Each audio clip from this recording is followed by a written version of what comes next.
I always find this a bit shocking. The song most people, myself included, call the greatest thing the Smiths ever recorded almost wasn't released as a single at all. It sat for 6 years buried on one of the greatest albums of all time.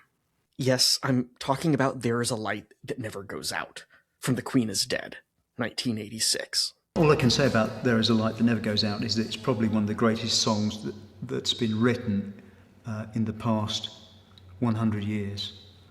Johnny Marr wrote the music for it in one sitting on an acoustic guitar while sitting at his own kitchen table. He did this during what has been described as a marathon writing session in the late summer of 1985. And when the band played it together for the first time, it locked into place in under an hour. So it's absolutely no surprise that the label wanted it out immediately, but the band said no. Why? Well, that's what we're going to find out in this video.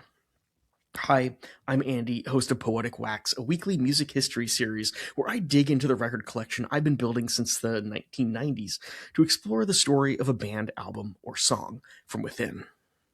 I think as a pop song, it's extraordinary. Musically, it's extraordinary. Lyrically, it's amazing. It begins at Johnny Marr's house in 1985. It's late summer and Morrissey popped by for one of their regular writing sessions. This time, the output would include 3 tracks: I Know It's Over, Frankly Mr. Shankly, and There Is a Light That Never Goes Out. Morrissey was sat on a coffee table perched on the edge. I was sat with my guitar on a chair directly in front of him.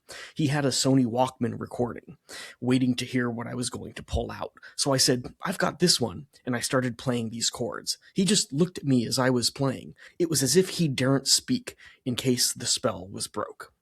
The guitar figure that opens There Is a Light That Never Goes Out is a direct nod to Marvin Gaye's Hitchhike.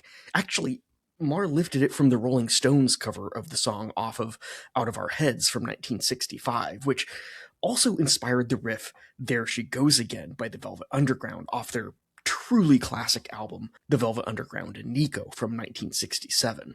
In fact, I really love this piece in the Great Irish Songbooks. Look at this song.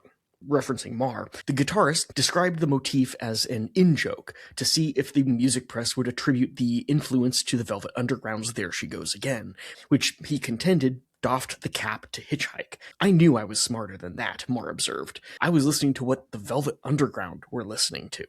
The song landed on The Queen Is Dead, released June of 1986, an album widely considered the peak of the Smiths' songwriting partnership. Morrissey and Marr co-wrote There Is a Light That Never Goes Out, which shares the same key and some of the same chord shapes as Big Mouth Strikes Again.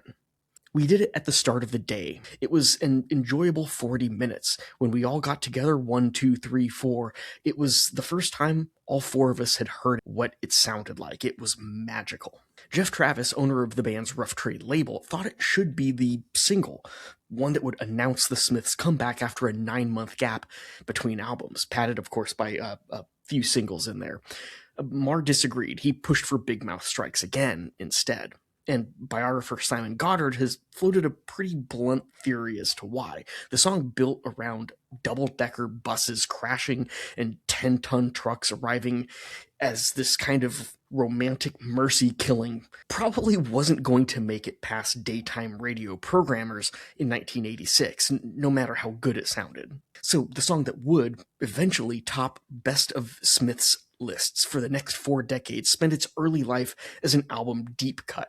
Typically, nobody buys for the deep tracks, but somehow everyone found this one anyway, and according to Marr, there's a good reason behind that. For a long time, I worked on the premise that we should always have a song on each album that people said, that should be a single, but in fact it really wasn't. Reel Around the Fountain was that for the first album, and There Is a Light That Never Goes Out for The Queen Is Dead.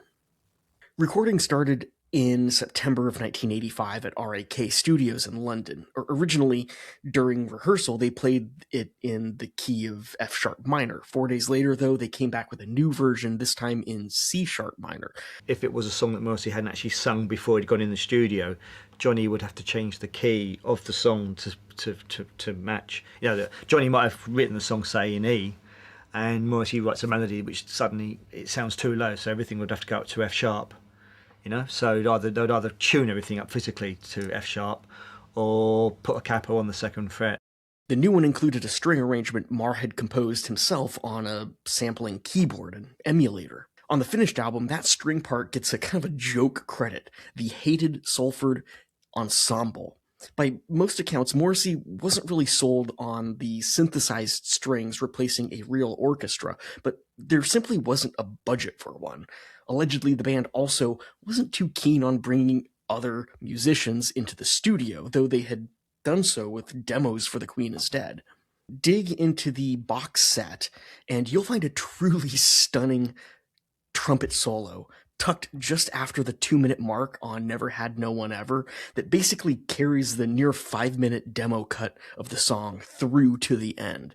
Probably my favorite non-album track in the entire box set. For There's a Light That Never Goes Out, the vocal part and the final touches came 2 months after the RAK studio session. Johnny puts the music down on a cassette with guitar, and he gives me the cassette, and I live with the cassette for a few days, and I just wheedle words into the cassette, and then we just all get together, and it happens at the drop of a cassette. In November, the band entered Jacobs Studios in Farnham, where Morrissey re-recorded his vocal part while Marr layered in a flute melody. Someone told me that if you listen with the volume really, really up, you can hear me shout, "That was amazing," right at the end. And I remember when Morrissey first sang it, everyone in the band was like, this is good, this is going to be great. This is a song about someone who doesn't want to go home because, as he puts it, he hasn't got one anymore. Driving in your car, I never want to go home because I haven't got one anymore. He's a passenger asking someone else to take him out, to drive him anywhere, because staying still means staying somewhere he doesn't really belong. Driving in your car, oh please don't drop me home because it's not my home, it's their home, and I'm not welcome no more. Goddard has drawn a line between Morrissey's narrative and Rebel Without a Cause, the 1955 James Dean film. Dean was one of Morrissey's most persistent fascinations, and the film's own line, "It is not my home," gets echoed word for word. Uncut has also pointed to the kitchen sink British drama Saturday Night and Sunday Morning as a possible likely influence. And then there's also a possible nod via Goddard to the New York Dolls' Lonely Planet Boy, in which David Johansen sings, "How can you be driving down by my home when you know I ain't got one?" And Morrissey was a fan of the Dolls. Then there's the song's most recognizable phrase, and possibly the most recognizable in the Smiths' entire catalog. The double-decker bus, 10-ton truck, dying at somebody's side is, well, as you know in Morrissey's own words, is a heavenly way to die. And if a double-decker bus crashes into us, to die by your side is such a heavenly way to die. And if a 10-ton truck kills the both of us, to die by your side, well, the pleasure, the privilege is mine. Goddard has noted that an earlier draft of the song was less ambitious. It apparently ended with the line, "There is a light in your eyes and it never goes out," relating it to the Shirelles' "Will You Love Me Tomorrow?" Whatever pushed Morrissey toward the darker version is what turned a fairly conventional longing for escape song into one of the band's most beloved tracks, and a dark one at that. It's the most defining song in terms of what the image of Morrissey is as perceived by, the hardcore element of his fandom in a way, because you look at that song and it's the great Smiths song of doomed romance, if you will, and it's a song about a desire for romantic death. The title is an interesting one, and the phrase, "a light that never goes out," stems back centuries. It's been connected to Bishop Hugh Latimer, who spoke the words or similar ones to a fellow clergyman, Nicholas Ridley, as the two were being burned at the stake as heretics in Oxford in 1555. Latimer reportedly told Ridley that they were lighting a candle that, by God's grace, would never be put out. Two men stood back to back at the stake. As a large crowd watched, a heavy chain was placed around their waists to hold them fast. A faggot was kindled, and at the sight of the flame, the older of the two men gave utterance to the noblest and shortest sermon he ever gave in his long life of preaching. Be of good comfort, Master Ridley, and play the man. We shall this day light such a candle by God's grace in England as I trust shall never be put out. This kind of reference perfectly fits Morrissey's style of writing. He takes a grim, centuries-old piece of English history and repurposes it as a morbid love song. There's a level of fatalism here that connects perfectly with that double-decker bus, an accepting of this fate with pleasure and privilege. So despite the lack of a proper single release, the song sort of built its own reputation, becoming the second track of the Smiths to top John Peel's Festive 50 poll in 1986. And it quickly resurfaced in the 1987 compilation, The World Won't Listen.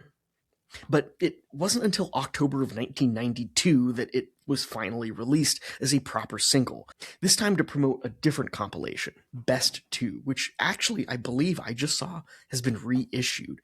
That's a 6-year gap between the original release and the single, and a 5-year gap between when the band broke up and when it was released as that single. With the rekindling of There Is a Light That Never Goes Out, the song actually reached number 26 on the UK singles chart, and that was the last time a Smith song cracked the top 40. In fact, it was also the exact same ranking Big Mouth Strikes Again had achieved 6 years earlier. Morrissey and Marr would both return to the song as solo artists, with Morrissey releasing a live version as a single in 2005 that climbed to number 11 in the UK, thus outperforming the original's 1992 chart run. So ask 10 Smiths fans who call this their number one favorite song why, and you'll get 10 different answers pointing to basically the same feeling. Nobody's arguing about the chord progression. They're arguing about the moment in the car, or the specific ache of wanting to be anywhere but where you're currently standing, or having exactly one person who's willing to drive you there and die beside you in the most horrific ways while doing it. Now, most songs about loneliness keep you on your own. This one hands you a passenger seat, and someone else is steering the wheel. It's a much stranger and more particular kind of comfort, being alone together with somebody at speed, going kind of nowhere in particular. And then the bus line still does the same thing it did right back in 1986. Morrissey takes the worst possible ending and rewrites it as the best night of your life, as long as that right person is sitting right next to you right when it happens. And when it comes down to it, there's something youthful about it, a tragedy a teenager might concoct. If this is as good as it gets, let it end right here, mid-song, before anything else can ruin it. So now we've got 40 years of people singing that line back at 2 a.m. in sweaty rooms with strangers they'll possibly never see again. And that suggests that Morrissey found something a bit universal in its morbidity. He highlights the specific stubborn kind of hope that keeps going even when the person carrying it has already given up on hope altogether. A perverse prayer that the passion they cannot realize in life will be gratified in death, binding passenger and driver together for all eternity in a serendipitous suicide pact. So that is the light that never goes out. And boy, is it heavenly. It's got a degree of sexual diffidence in it, you know. Thought his chance had come at last when he was in the darkened underpass, but it's fleeting and it goes.